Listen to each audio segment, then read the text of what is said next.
નમસ્તે વિદ્યાર્થી મિત્રો, ધોરણ 9 આજે તમારે એકમ કસોટીનું પેપર હતું ગણિત અને સામાજિક વિજ્ઞાનનું 29 જુલાઈ 2024 એનું સંપૂર્ણ સોલ્યુશન તમને વિદ્યાર્થી મિત્રો મળી રહેશે। ઓલરેડી આપણે ગણિતનો વિડીયો અપલોડ કરી દીધો છે સોલ્યુશન સાથેનો, તમને પીડીએફ પણ મળશે। વિદ્યાર્થી મિત્રો તમારે શું કરવાનું છે, ચેનલને સબસ્ક્રાઇબ કરી દેજો, કારણ કે દ્વિતીય એકમ કસોટી, તૃતીય એકમ કસોટી, પ્રથમ પરીક્ષા, બીજી પરીક્ષા મોસ્ટ ઇમ્પોર્ટન્ટ પ્રશ્નો હું તમારી સાથે શેર કરીશ અને એનામાંથી જ પૂછાશે। તો હમણાં જ વિદ્યાર્થી મિત્રો ચેનલને સબસ્ક્રાઇબ જરૂર કરી દો। તો સૌથી પહેલા આપણે જોઈએ છીએ સામાજિક વિજ્ઞાન વિભાગ એ। તમારી પરીક્ષામાં આ જોડકા પૂછાયા હશે વિદ્યાર્થી મિત્રો, એનો સ્ક્રીનશોટ હું તમને સ્ક્રીન ઉપર બતાવી દઈશ જેથી તમે જોઈ શકો છો। તમે સ્ક્રીનશોટ વિદ્યાર્થી મિત્રો લઈ લેજો। એના પછી વિદ્યાર્થી મિત્રો આપણે વાત કરીએ નીચેના પ્રશ્નોના એક બે શબ્દોના જવાબ લખો। આનો સ્ક્રીનશોટ પણ વિદ્યાર્થી મિત્રો હું તમને સ્ક્રીન ઉપર મૂકી દઈશ જેથી તમને આઈડિયા આવી જાય, બરાબર। તમે આનો શું કરજો વિદ્યાર્થી મિત્રો, સરસ મજાનો સ્ક્રીનશોટ લઈ લેજો 1 થી 6 પ્રશ્નનો। એના પછી વિદ્યાર્થી મિત્રો અહીંયા તમે જોઈ શકો છો ખાલી જગ્યા, અફીણના વેપારના કારણે જે ઇંગ્લેન્ડ અને ચીન હતું એના ઉપર વિદ્યાર્થી મિત્રો આ બંને દેશ વચ્ચે યુદ્ધ થયા હતા। પ્રથમ વિશ્વયુદ્ધનું મુખ્ય કારણ શું હતું વિદ્યાર્થી મિત્રો? વર્સેલ્સની સંધિ। એ અથવા બી આવશે, 90% વિદ્યાર્થી મિત્રો એ આવશે, મને પાક્કું ખબર નથી એટલે એક વખત ચેક કરી લેજો। બોલ્શેવિક ક્રાંતિને વિદ્યાર્થી મિત્રો આપણે રશિયન ક્રાંતિ પણ કહીશું।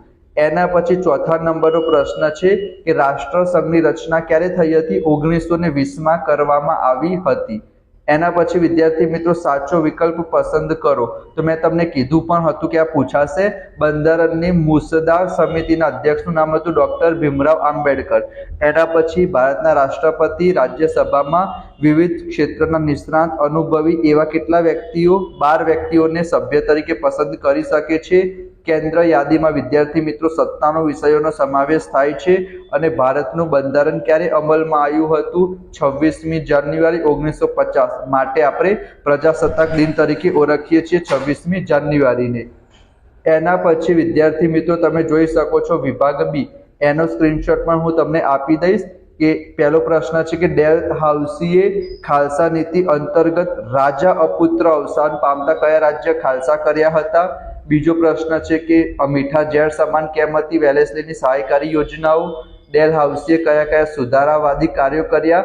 લાઇન્સ તમને સ્ક્રીન ઉપર દેખાતો હશે ફોટો, એનો તમે સ્ક્રીનશોટ લઈ લેજો। એના પછી ફ્રેન્ચ ઈસ્ટ ઇન્ડિયા કંપની કયા પ્રદેશમાં વેપારી મથકની સ્થાપના કરી? અને અહીંયા તમારે 4 વેપારી મથકોની કોઠીઓ દર્શાવવાની છે આ બ્રિટિશ ઈસ્ટ ઇન્ડિયા કંપનીના નકશામાં વિદ્યાર્થી મિત્રો। એના પછી તમે જોઈ શકો છો બેવડું નાગરિકત્વ અને લોકશાહી, એની પારિભાષિક શબ્દો એટલે કે વ્યાખ્યા સમજાવવાની છે। આમુખમાં કયા આદર્શો જણાવવામાં આવ્યા છે? મતાધિકાર કોને કહેવાય? અને કેન્દ્ર યાદીમાં કેટલા અને કયા વિષયોનો સમાવેશ કરવામાં આવ્યો છે? એના પછી વિદ્યાર્થી મિત્રો સંસદના ઉપલાગ્રહને લોકસભા કહેવાય, રાજ્યસભા કહેવાય, એના સભ્ય સંખ્યા કેટલા છે એ પણ હું તમને બતાવી દઈશ। એના પછી વિભાગ સી ની જો આપણે વાત કરીએ તો એ તમે જોઈ શકો છો 1 થી લઈને 8 પ્રશ્નો છે વિદ્યાર્થી મિત્રો, તમે સ્ક્રીનશોટ લઈ લેજો। પ્રથમ વિશ્વયુદ્ધ, બોલ્શેવિક ક્રાંતિ, એ બધા પ્રશ્નો છે 9, 10 અને 11। એના તમને સ્ક્રીનશોટ પણ મળશે વિદ્યાર્થી મિત્રો, પીડીએફ પણ હું તમારી સાથે શેર કરી દઈશ। અને જો વિભાગ ડી ની વાત કરીએ તો ભારતનું સ્થાન, કદ, વિસ્તાર વિશે સંક્ષિપ્તમાં વર્ણન કરો અને ભૂસ્તરીય રચના વિશે માહિતી આપો। અને અહીંયા જે તમારા 7 વસ્તુ છે એને તમારે નકશામાં શું કરવાની છે? દર્શાવવાની છે। હિન્દ મહાસાગર, બંગાળની ખાડી, અરબ સાગર, પ્રમાણ સમયરેખા, કર્કવૃત, લક્ષદ્વીપ અને અંદમાન નિકોબાર ટાપુ, બરાબર। આનું સોલ્યુશન પણ વિદ્યાર્થી મિત્રો તમને મળશે, પીડીએફ પણ હું તમારી સાથે શેર કરીશ। આ બધા પ્રશ્નો છે, તમારે શું કરવાનું છે? ફટાફટ વિડીયોને લાઈક કરજો, ચેનલને સબસ્ક્રાઇબ કરજો, દોસ્તો સાથે શેર કરજો। તો આપણે મળીશું નેક્સ્ટ વિડીયોમાં, ત્યાં સુધી જય Shri Krishna, Radhe Krishna, thank you so much.